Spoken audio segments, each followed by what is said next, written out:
Okay, we're in volume 8. See? Volume 8. Volume 8 of the set of books I got that are 70 years old. They probably hadn't been opened in 50 years. Because they're so pristine. Only the plastic jackets are starting to wear. But other than that, they're so pristine. And to me, they might be proof books. That's just me. Okay, we are at part 1, story 8, Old Crippled Walks. Old Crippled Walks. Okay? So eager was Jesus to help the poor and needy that sometimes he sought them out in their strange hiding places. One Sabbath afternoon, when he was on a brief visit to Jerusalem, he went down to the pool of Bethesda. Bethesda. Bethesda.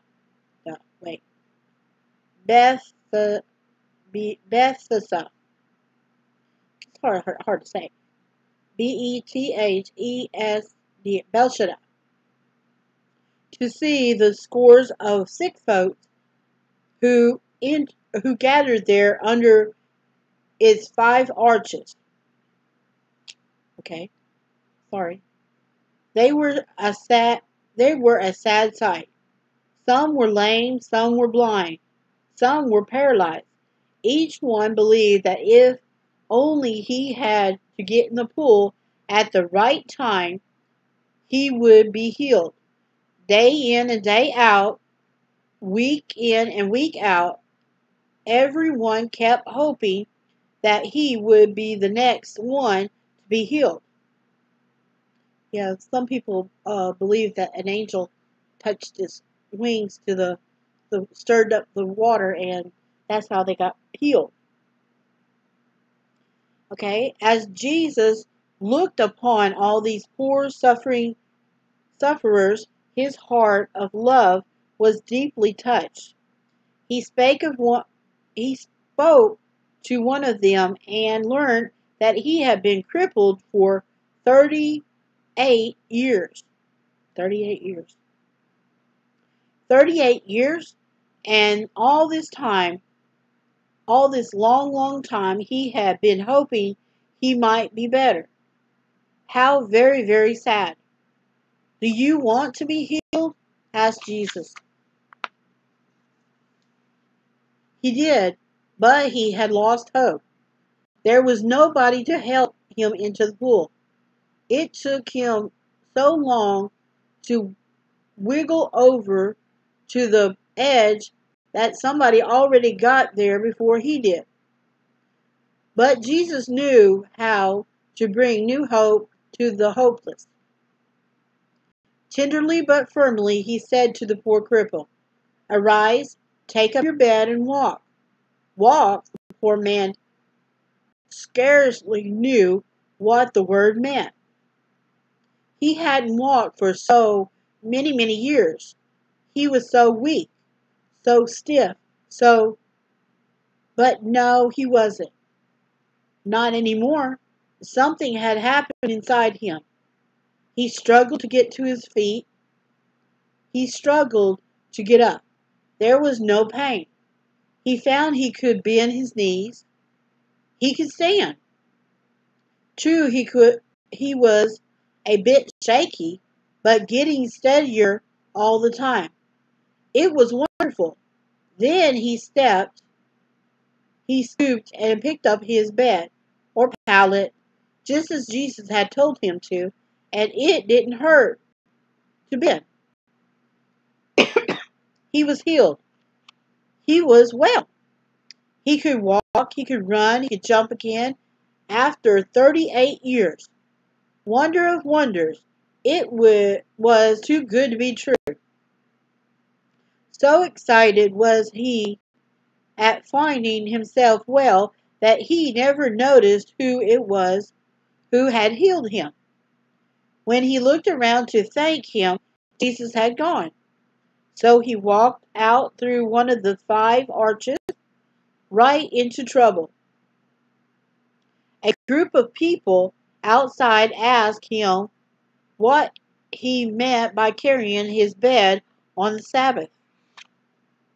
And then it's two paintings. Got him at the pool, and Jesus telling him to get up, and then him carrying his bed. Because you're not supposed to carry anything on a Saturday. You really are not even supposed to basically lift the finger or turn the water on.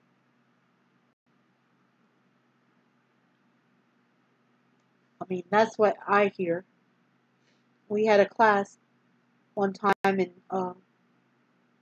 women's ministry, and that's what they, she had some folks that were Orthodox, and that's what they said.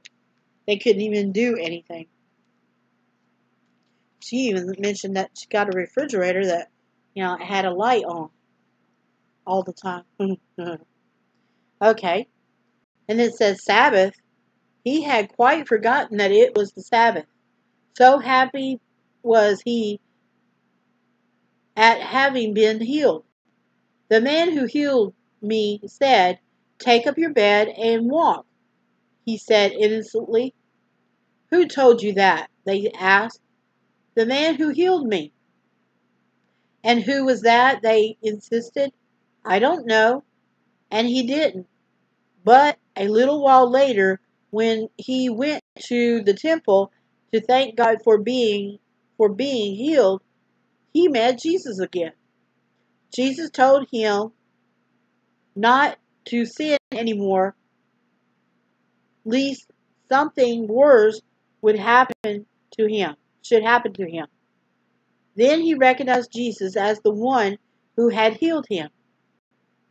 "This is the man," he told those who had asked him why he was carrying his bed on the Sabbath.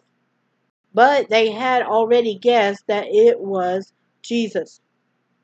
Foolishly, they were all upset about Jesus had broken the Sabbath, as they thought, instead of rejoicing that one of God's suffering children had found health and happiness on his sacred day. They must have learned that the Sabbath was made for man, not man for the Sabbath. So they were so upset at Jesus. They figured it was Jesus, but he's not supposed to do it. And I have a little tidbit, but it's too stuff for little little people here. So it's a rule, and you may know it. Some of you may, and some of you may not. But in regards to Sabbath, okay. So that was the end of part 1, story 8. So again, it's the break. So I'm going to take a break, and then we'll be back here in just a bit.